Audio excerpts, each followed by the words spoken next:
Bom dia, Brasil, bom dia a todos. Hoje nós vamos trazer uma matéria muito especial a respeito de Oswaldo de Andrade, que tem sido um dos nomes mais comentados na nossa literatura. Com vocês aqui eu vou apresentar a professora Clarice, que vai falar um pouco melhor sobre ele, sobre o que ele tem influenciado o nosso Brasil aqui. Por favor, Clarice. Tá. Bom dia, tudo bem? Bom, então nós vamos falar um pouquinho sobre Oswaldo Andrade. Oswaldo Andrade é um dos grandes nomes da nossa literatura. E nós temos que conhecer um pouquinho, valorizar as grandes personalidades da história brasileira, né? E salientar mais uma vez que a literatura deve mostrar a realidade da nossa terra, né? Então é importante que os jovens tenham o conhecimento dessas personalidades ilustres. Então, Oswaldo Andrade. Oswaldo Andrade era paulista, tá? Nasceu no finzinho do século XIX e influenciou tremendamente a literatura no século XX. Tá? Foi um dos grandes artífices da Semana de Arte Moderna, em 1922. Trabalhou, batalhou, tá? Foi polêmico, crítico, irônico, tá? Tinha uma personalidade singular e inclusive o seu filho Budá afirmava que não se poderia estudar a literatura de Oswaldo Andrade sem primeiro conhecer a sua biografia. Tá? E Oswaldo Andrade viveu muito, viveu intensamente, viajou muito para o exterior, teve contato com as grandes novidades da época, né? As vanguardas europeias. Principalmente ele se encantou com o futurismo, tá? Futurismo de Marinetti. Conheceu personalidades importantes, entre elas Pablo Picasso. Tá? E depois ele voltava para o Brasil com essas ideias e tentava então espalhar na literatura brasileira essas novas ideias. Tá? Então, Oswaldo Andrade foi um precursor, foi um vanguardista. Vanguardista, aquele que está à frente do seu tempo. Né? Então nós podemos considerar Oswaldo Andrade um vanguardista. E a obra de Oswaldo Andrade, felizmente, está sendo revalorizada. Por um tempo ela ficou meio esquecida, porque as pessoas achavam que ele tinha sido assim, uma pessoa muito superficial, assim, uma obra superficial.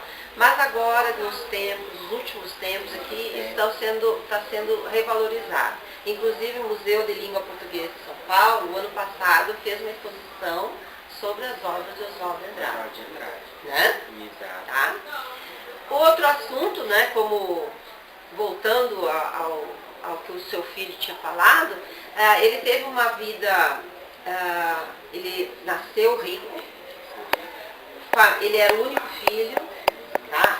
Idolatrava a mãe, e a mãe também fazia de tudo para que ele vivesse bem, né? E ele era rico mesmo. E ele também teve uma vida assim, um tanto quanto desregrada, casou muitas vezes. E entre suas esposas estava a Tarsila do Amaral, a grande pintora Tarsila do Amaral, com quem ele iniciou o movimento antropofágico, né? Que ele dizia que a cultura europeia, a cultura externa, tinha que ser digerida e aquilo que fosse de bom, então o Brasil teria que aproveitar. Tá?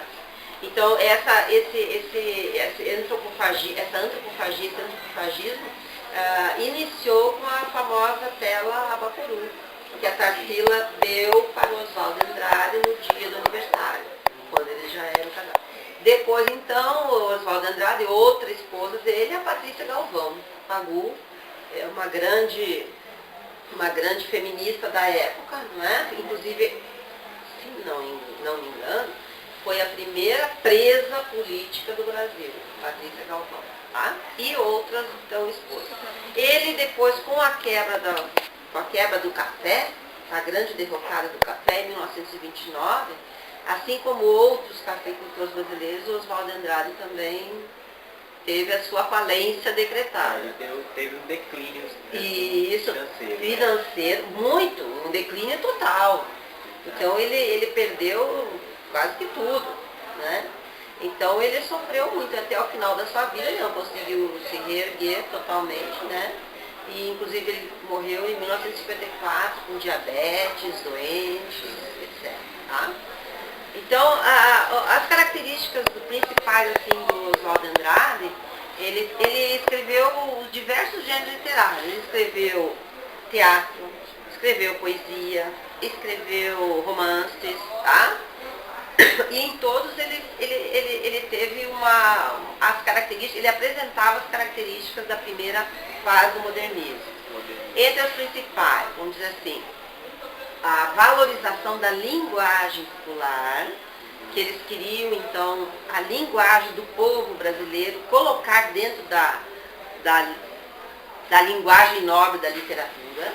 Tá? Queriam quebrar com essa formalidade. Isso mesmo, muito bem.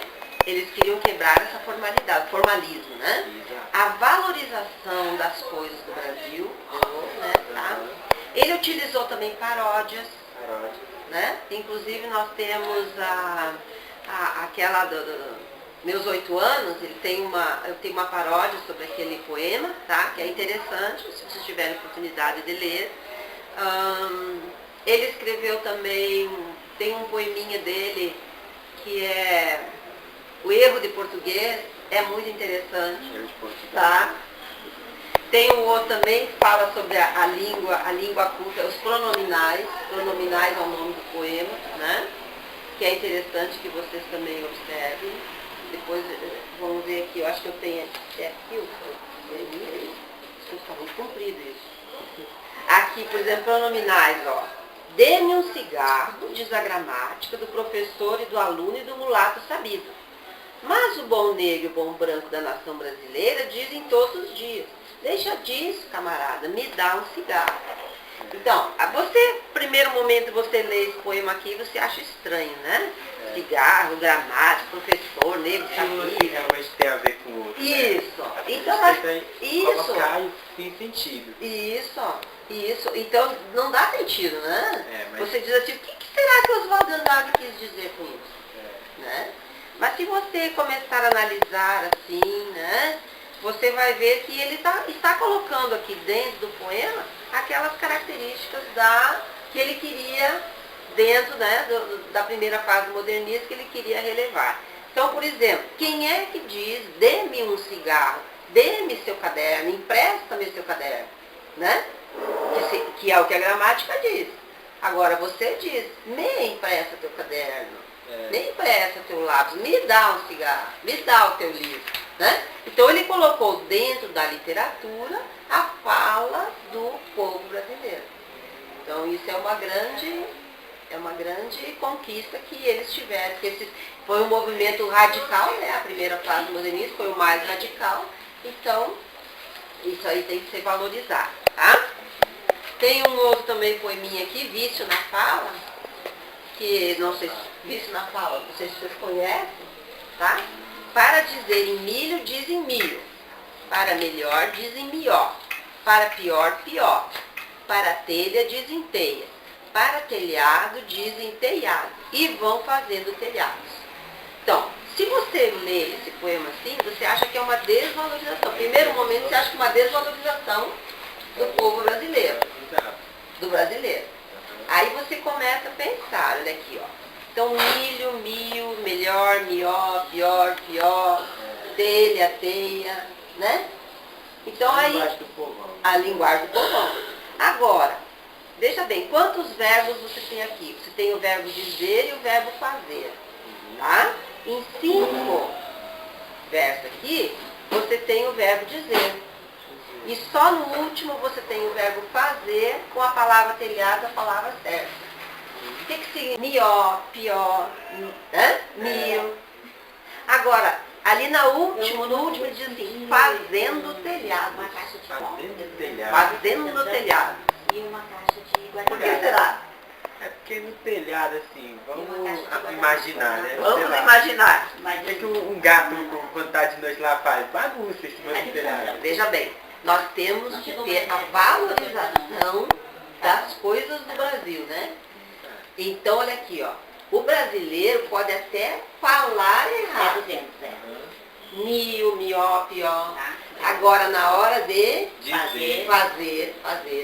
Quando ele diz, ele pode errar. Agora, na hora de fazer, ele faz telhados. Ele diz telhado, ele não diz telhado. Ah! Tá? Então, é bem característico do realmente. Oswaldo Andrade. Tem que Bem prestar característico. muita atenção, porque Isso. eu sou bem...